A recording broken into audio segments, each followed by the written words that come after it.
video. In this video, I'd like to discuss arithmetic operators and casting. So in the last video, we discussed variables and how to create them. But variables on their own are pretty useless unless we have a way to manipulate them. And the way we manipulate numbers in Java is through arithmetic operators. So we have the four basic operators that we're most familiar with: addition, subtraction, multiplication, and division. But then there's this one weird one. It's the percent sign, but it's called modulus. And what modulus does is it returns the remainder between two numbers after you divide them. For example, 5 modulo 3 would return 2, because after you divide 3 into 5, you're left with a remainder of 2. When we were first taught division in school, we weren't taught 5 divided by 3 is 1.666666, and with the decimals, it was more likely that we were taught 5 divided by 3 is 1 with a remainder of 2. And that's what modulus does. It just returns that remainder for us to use.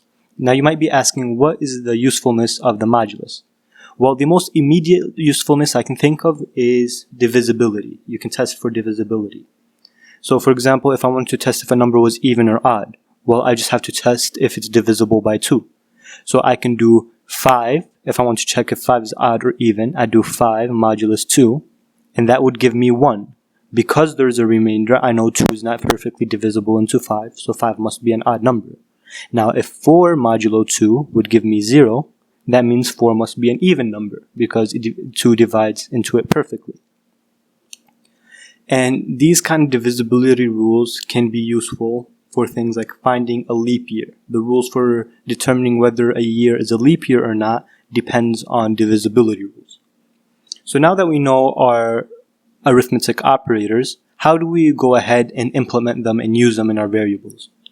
So let's create a variable called int num, and we can use it with the numbers themselves. So we can use like int num equals 5 plus 3 semicolon.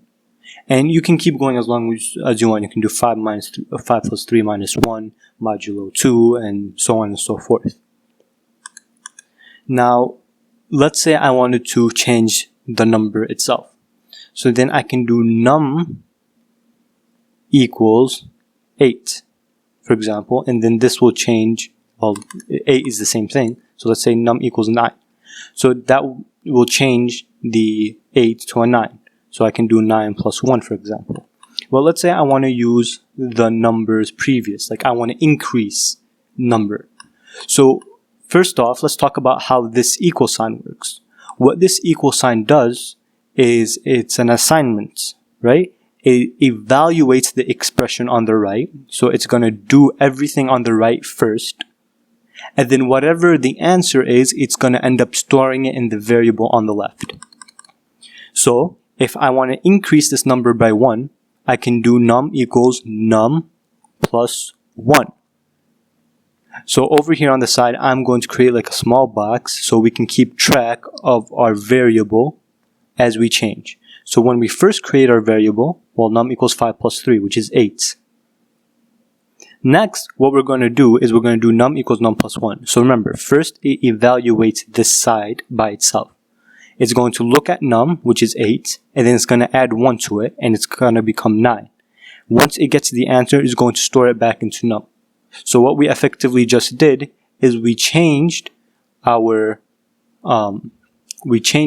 value from 8, and we made it 9. And if I do this again, it's going to keep going.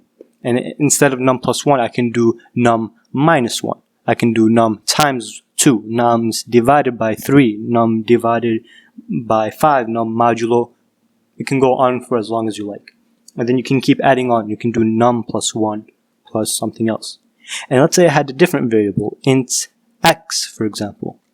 What I can do is I can do int x equals num minus 5. I can do that. I can create my variable x based on the number num, based on my variable num. And then if I wanted to increase x, if I want to change x, for example, I can do x equals num plus 1. So x is going to be 1 more than num. it's not going to change num at all because I'm not assigning this variable to num. I'm assigning it to x. The expression on the right hand side does not change any of its values, which is very important to remember. Doing num plus 1 does not actually change num because I'm not assigning it to a value. If all I do is num plus 1 like this, well, it's not going to change anything. I have to assign it to a value first. So in this case, I'm assigning it to x. So that's me creating another box over here with my variable x, and it's going to be 10, for example. Now let's say we wanted to perform more than one operation. So let's delete all of this and let's create a different variable.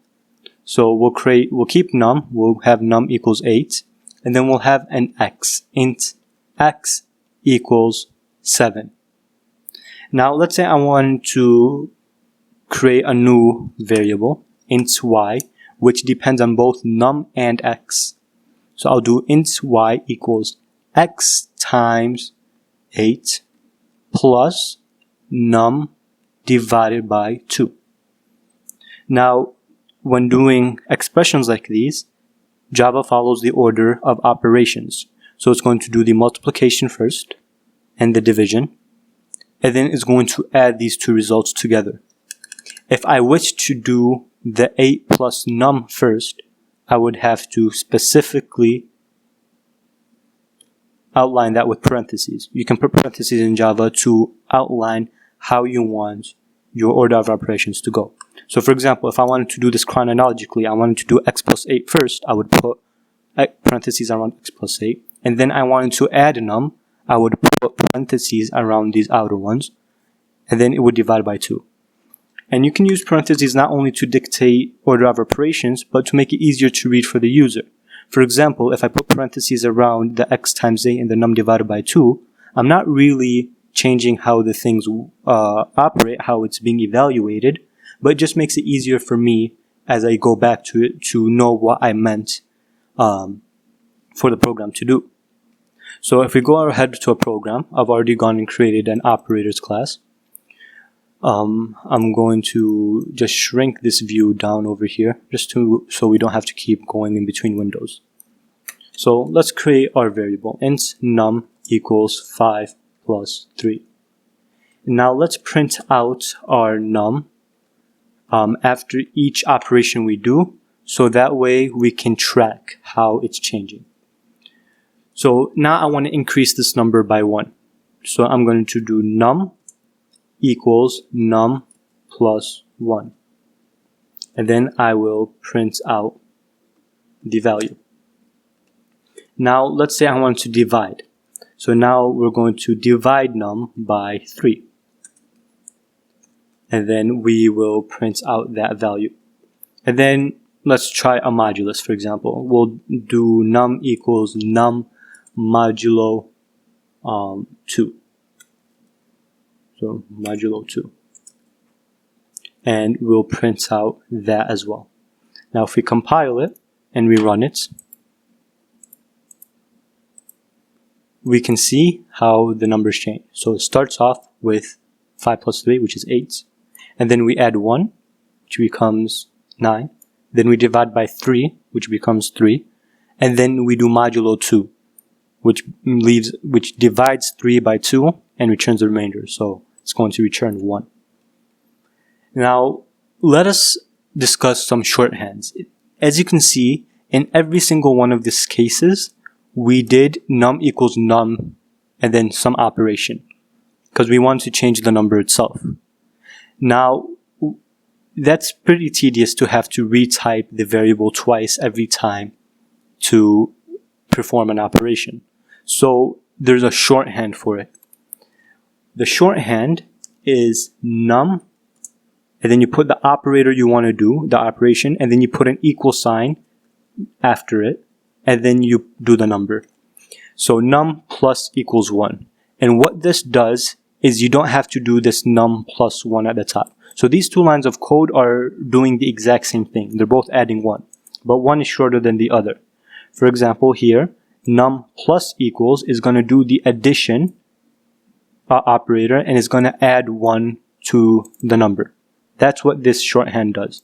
And then I can do this shorthand with any other operator I want. I can do it with the division. For example, I can do num divide equals 3. And that's going to divide the number by 3 without me having to retype it up.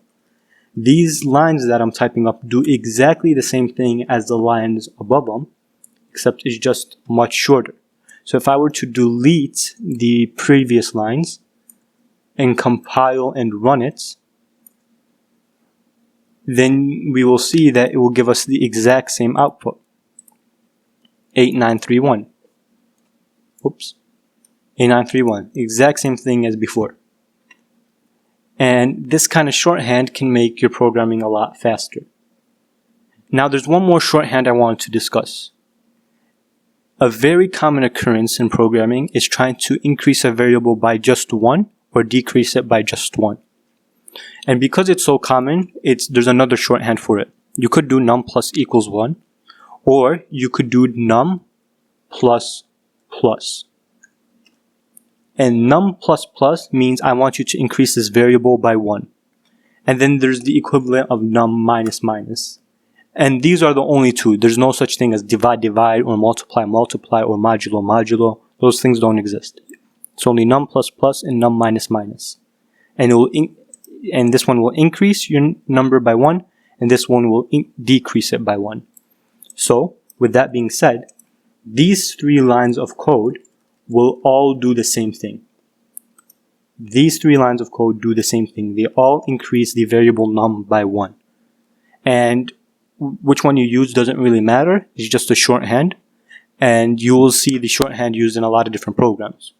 And it's good getting yourself familiar with them because they're used quite a bit. Now let us discuss a special case. If you might have noticed that when we divide by 3, we're dividing, when we do this num divided by equals 3, it's a perfect division. We're going from 9 and we're dividing 9 by 3. But what if instead of dividing by 3, I decided to divide by 4? Well, 9 divided by 4 is not a whole number. It's going to be a decimal. But if you noticed, num is an integer, and integers aren't meant to hold decimals. So what will happen if I try to run this program? Well, what will happen is we got a 2, but the decimal wasn't included. Because what happens is if you try to divide two numbers and store the value in an integer, the integer is going to ignore the decimal. It's not going to round up, nor is it going to round down. It's just going to get rid of the decimal. So if you have 3.9, it's going to round to, it's not going to round, it's just going to cut off the decimal completely. It's 3. Alright? So it's just going to get rid of the decimal. That's what will happen. If I wanted to keep the decimal, then we get into something called casting. Now, casting is being able to convert from one data type to another. For example, you cannot do operations with two different data types. So if I have a double called num, and then I have an integer called x, right? I cannot do num plus x because they're two different data types.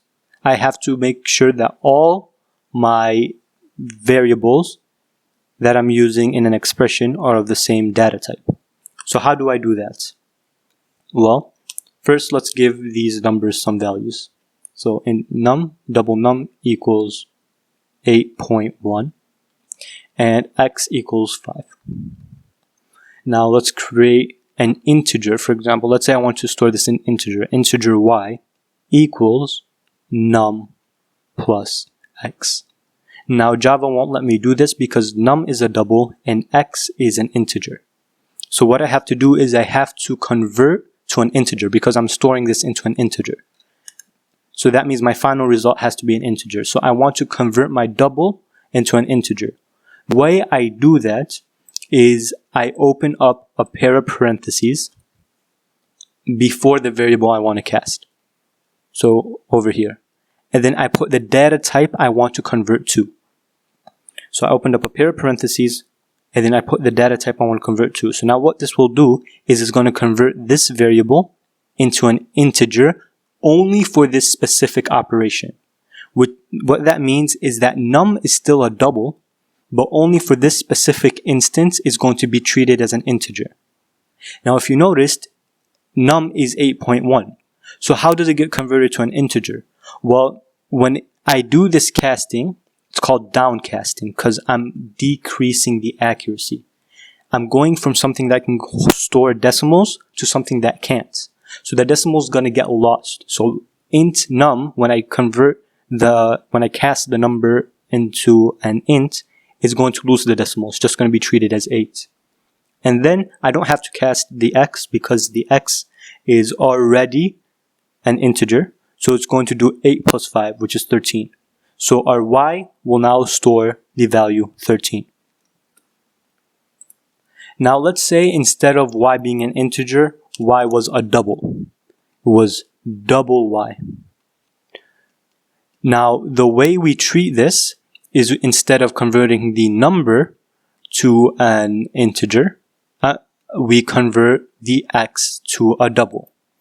So num is a double and our result is a double, so I can leave num by itself, but I need to now cast my x variable. So what I do is I'm going to open up a pair of parentheses before it, and then I'm going to write in the variable type I want to cast to. And now when I'm converting from an integer to a double, I'm not losing any information because I'm going from something that can't store decimals to something that can, so nothing is going to get lost.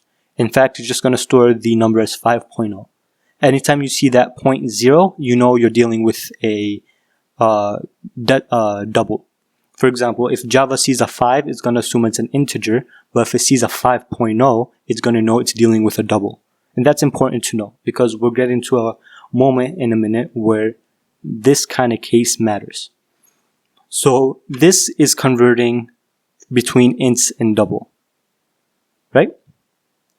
And anytime you want to do an operation, for example, you want to divide, multiply with two different data types, you need to make sure you convert all your data types to the same variable. So let's create a separate variable. Int double. We'll create a double x equals 8.1. And then we'll have our num just as 5 to avoid confusion. Now I want to print out x. I want x divided by num. Right? Now I need to make sure if I want to keep the, or x plus num. If I want to do this correctly, I need to convert my variable into an int or a double. So what do I want my final result to be? Do I want my final result to have the decimal or not to have the decimal? Well, I want it to have the decimal. So I'm going to convert my num into a double. So I'm going to open up a pair of parentheses and I'm going to put double. And now it's going to print out this value. There you go. It printed out 13.1. Now Java is pretty smart in that it can automatically assume what you want the final result to be. Which means if you are doing math between a double and an integer, right? You're doing some operation between them. Then Java's automatically going to assume that the result is going to be a double, which means that it'll do this casting for you. It will cast the int to a double automatically. And if you're doing some operations between an integer and an integer, then it's going to assume that the value at the end is going to become an integer, right? So what this means is that if I was going to do 5 divided by 3, remember how we said because there's no 0.0, it's going to see both these numbers as integers, it's going to see this as integer division. So it's going to do 5 divided by 3 and according to Java, this equals 1 because remember, it doesn't store the double. But if I do 5 divided by 3.0, one of these is a double, so it's going to convert it into its decimal form. Now, this is also reflected in variables. So in our case above, where we have our double and our x, we don't really have to cast our x into a double. But if you want to be sure about the kind of output you're going to get, then you should cast your variables. And this will remove the doubt you have. You reduce your reliance on the compiler. So let's perform a few examples. So let us create two variables, an integer x, which is 5, and a double y, which is 8.1. Now, we'll store everything into an integer called num. Now, if I try doing int num equals y divided by x, I'm going to get an error because it sees that I have a double and I'm trying to divide it with an integer, and it's trying to store it into an integer. So here you see incompatible types, possible lossy conversion from double to int. So what I need to do is I need to cast my double into an integer. And now I don't have an error. Now, in other cases, if I were to store this thing into a double instead, so num2 for example, and I were to do the same exact operation, I'm not going to get the error because Java sees that I'm dividing a double and an integer, so it assumes that the result is going to be a double, and then I'm trying to store it into a double so everything checks out. But in this case, I was trying to store a double into an integer, which is a problem, and then I need to cast my variables. So let us print out these two cases. We'll print out the integer division, and then we'll print out the double or regular numerical division. We'll run it, and we can see how the first one only gives us 1, while the second one gives us the decimal. So now let's try more casting. For example, let's say I have a decimal. So I have my double y, which is 7.89, for example. And I, for some reason, want to get only the whole number part of this number. I want to ignore the decimal, and I only want the whole number. How could I do that easily? Well, we can take advantage of casting. Remember, if you cast to an integer, you're going to lose the decimal. So I will create int num equals y, and I'm going to cast the y variable into an integer. And then we will print out our value. Now if I run it, we'll see that I get the whole number. One last thing I want to talk about is strings. Now the cool thing with strings is that you can concatenate strings not only inside the print statements, such as string plus exclamation mark, so this will print out Java with an exclamation mark, right? But you can also concatenate strings outside of system.out. For example, let's say I made an int x equals 5, right? And then I can do str equals str plus x, and then this will now store Java 5. And you can also use the shorthand we discussed, str plus equals x, which is also gonna become Java 5, assuming that this didn't happen. Now, the plus is not, for strings, doesn't work the same way that plus works for regular integer variables. It's concatenation. And you can concatenate to strings, and then you can print out the strings. Now to practice, try creating a few variables at home and performing operations on them. For example, you can take in 3 different numbers, for example, create 3 different variables, and perform an operation on them and print out that result. And then practice casting. So practice downcasting, casting from doubles to ints, and from ints to double, and doing it with various different operations. That is it. Thank you for watching, and I will see you next time.